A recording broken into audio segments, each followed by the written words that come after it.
7 रानियों का एक बेटा। एक बार की बात है, एक राजा हुआ करता था जिसकी 7 रानियां थीं, लेकिन उसकी कोई संतान नहीं थी, जिसके कारण वह राजा बहुत अधिक चिंतित और परेशान रहता था। विशेष रूप से जब वह अपनी मृत्यु के बारे में सोचता था कि उसके बाद उसकी विरासत और साम्राज्य का क्या होगा। तभी एक दिन एक गरीब फकीर राजा के दरबार में आया और उसने राजा से कहा कि तुम्हारी प्रार्थना को मैंने सुन लिया है और तुम्हारी इच्छा अवश्य पूर्ण होगी। तुम्हारी रानियों में से एक को पुत्र रत्न की जल्दी ही उपलब्धि होगी। जब उस राजा ने फकीर के वादे को सुना तो वह असीमित बहुत अधिक प्रसन्नता की कोई सीमा नहीं थी। उसने आने वाले उपयुक्त अवसर की तैयारी के लिए अपनी सभी प्रजाओं को साथ में अपने साम्राज्य को तैयारी करने का हुक्म दिया। इस बीच सातों रानियां शानदार विलासालय में रामपूर्वक अपने सैकड़ों दासियों की सेवा में रहती थी और उनके हृदय को तृप्त करने के लिए हर प्रकार के स्वादिष्ट पकवान और मिठाइयों की भी बहुत सुंदर व्यवस्था की गई थी। अब राजा को शिकार करने का बहुत अधिक शौक था।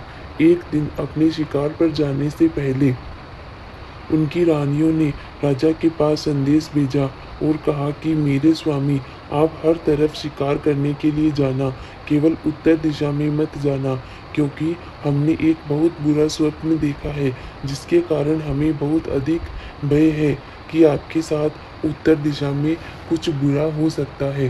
राजा ने उन सब की चिंताओं के कारण उनकी विनती को स्वीकार कर लिया और उसने अपनी रानियों से वादा किया कि वह उत्तर दिशा में शिकार करने के लिए नहीं जाएगा और उसने दक्षिण दिशा की तरफ से शिकार करना शुरू किया। लेकिन उसका दुर्भाग्य उसके साथ चल रहा था। उसको बहुत समय गुजर गया और उसे उस दिशा में कोई भी शिकार नहीं मिला। यद्यपि वह निपुणता से शिकार करने में वह अभ्यस्त था। ऐसा ही उसके साथ पूरब और पश्चिम दिशा में भी हुआ, क्योंकि वह एक महान शिकारी किस्म एक खिलाड़ी राजा था। उसने निश्चय किया कि खाली हाथ अपने महल में वापस नहीं जाएगा।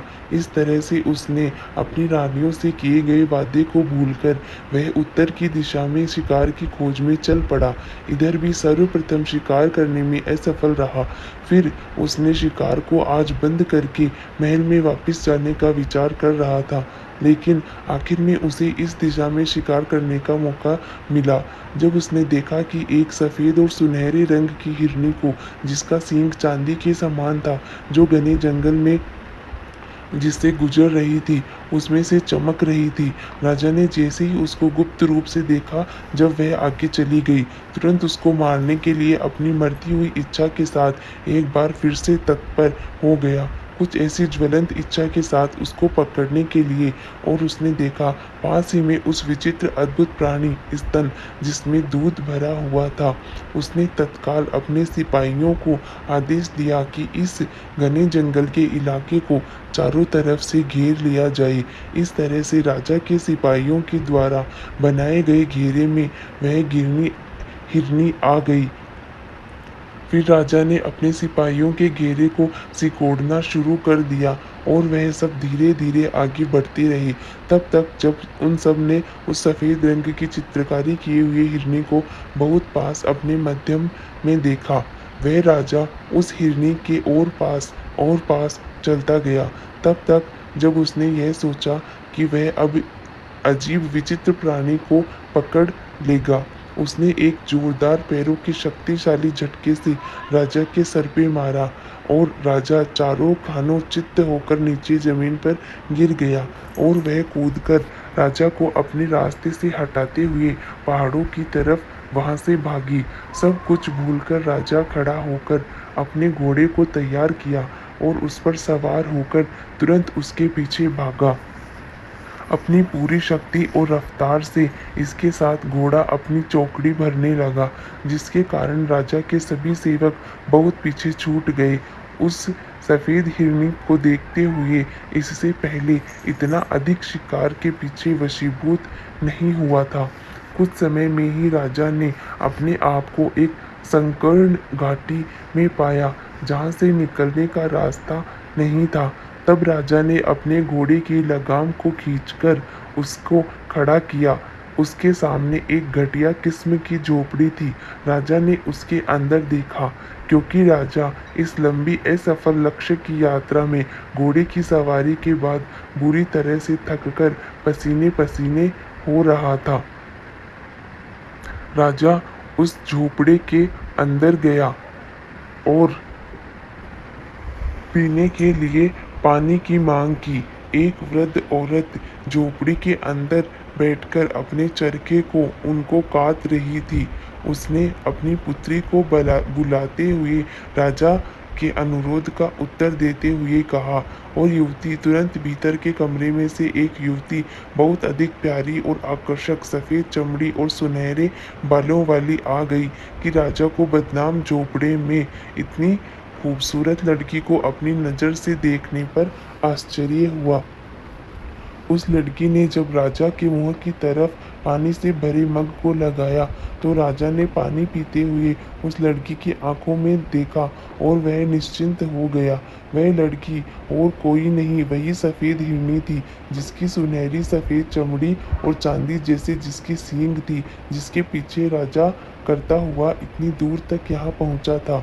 उस लड़की के सौंदर्य ने उस राजा पर जादू डाल दिया, जिससे वह राजा वह अपने घुटनों पर खड़ा हो गया और उस लड़की से विनय करने लगा कि वह उसके साथ वापस उसकी दुल्हन बनकर उसके महल में चले। लेकिन उस लड़की ने केवल मुस्कुराते हुए कहा, क्या वह 7 रानियां जिसके लिए तुम्हारे द्वारा प्रबंध किया जाता है, वह पर्याप्त नहीं? तब राजा ने उसके मना करने को स्वीकार नहीं किया। उसने उससे और अधिक अनुनय विनय पूर्वक प्रार्थना करने लगा और वह कामने लगा कि वह उस दया और रहम को दिखाए, और उससे उनसे वादा किया कि वह राजा से कुछ भी मांग सकती है, जो उसकी स्वेच्छा हो। उसने उत्तर में राजा से कहा, तुम मुझे अपनी 7 रानियों की आंख को लाकर दे दो, और शायद इसके बाद मैं तुम पर भरोसा कर सकती हूँ, जो तुम्हारे कहने का मतलब है।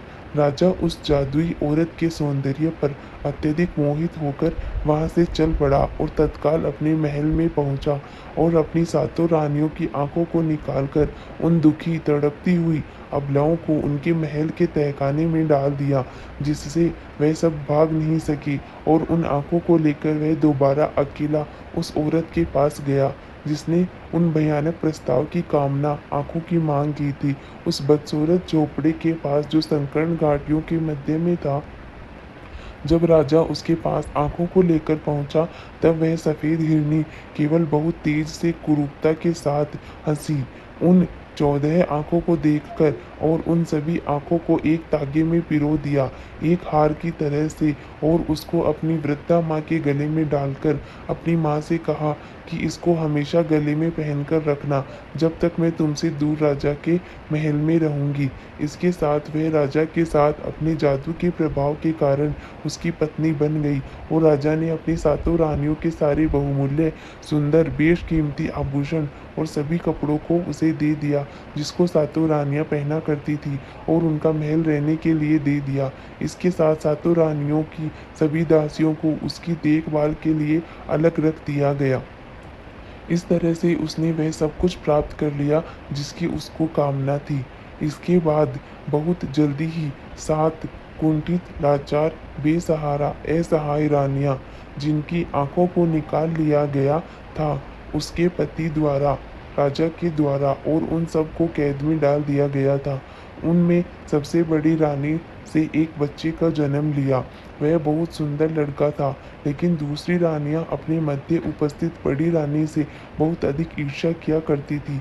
उसके सौभाग्य को देखकर सभी अप्रसन्न थीं, लेकिन पहले वह उस सुंदर लड़के को भी अप्रसन्न करती थी।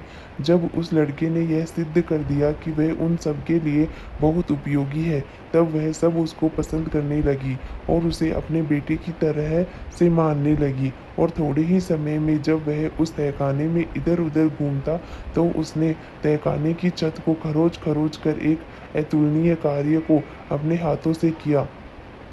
पहले एक छोटा सा चित्र बनाया, फिर उसको बड़ा बनाकर उसमें से घसीट घसीट कर रेंगता हुआ बाहर निकल गया। कुछ घंटों तक गायब रहा और वापस आया तो अपने साथ कुछ मिष्ठान और खाने-पीने का सामान लाया, जिसको समान रूप से बाँटकर उसने अपनी सभी सातों अंधी रानी माताओं को दे दिया। जैसे ही वह बड़ा हुआ, उसने उस दीवार के सुराग को और भी बड़ा बना लिया और वह उस सुराग से हर रोज़ दिन में 2-3 बार बाहर जाता और आता था और वहाँ छोटे बच्चों के साथ खेलता था। सारे दूसरे बच्चे उसको छोटू-छोटू कहकर बुलाते थे और उसमें से कोई नहीं जानता था कि यह छोटा बच्चा कौन है, लेकिन हर आदमी उसको पसंद करता था। वह लड़का पूर्ण रूप से बहुत अधिक मज़ाकिया, कलाबाजियों के साथ उसकी हरकतें मस्खरे से भरी हुई थी। बहुत अधिक रूपवान और आनंदित रहने वाला था। वह निश्चिंत था कि उसे इनाम में बिस्कुट और मुट्ठी भर भुने हुए अनाज ज़रूर मिलेंगे। अथवा कुछ मिठाइयाँ या भोजन की सामग्री। जो भी वस्तुएँ इस प्रकार की उसको मिला करती थी, वह इसे लेकर अपनी 7 अंधी माँओं के पास लाता था, जिसकी सहायता से वह सब इस तहखाने में ज़िंदा रहती थी। जबकि संसार समाज समझता था कि वह रानियाँ भूख-प्यास से पीड़ित होकर काफ़ी समय ही तहखाने में मर चुकी है। आखिर जब वह लड़का बिल्कुल बड़ा युवा हो गया, एक दिन उसने अपना तीर और धनुष लिया और बाहर निकला शिकार खेलने के लिए। चलते हुए अचानक उस महल के पीछे से गुजर रहा था। अचानक उसकी निगाह उस कुरूप सफ़ेद हिरनी रानी पर पड़ी, जो शानदार और अतुलनीय थी।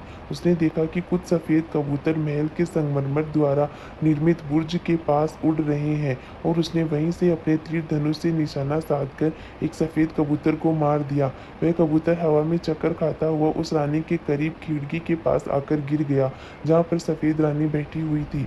वह अपने स्थान से खड़ी यह देखने के लिए कि कबूतर कैसे मर गया और उसने बाहर खिड़की से देखा। पहली दृष्टि में उसने सुंदर लड़के की झलक को देखा, जो अपने हाथों से तीर धनुष लेकर खड़ा था।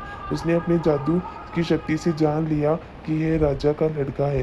दूसरा पार्ट देखने के लिए चैनल पे बने रहें, सब्सक्राइब करें।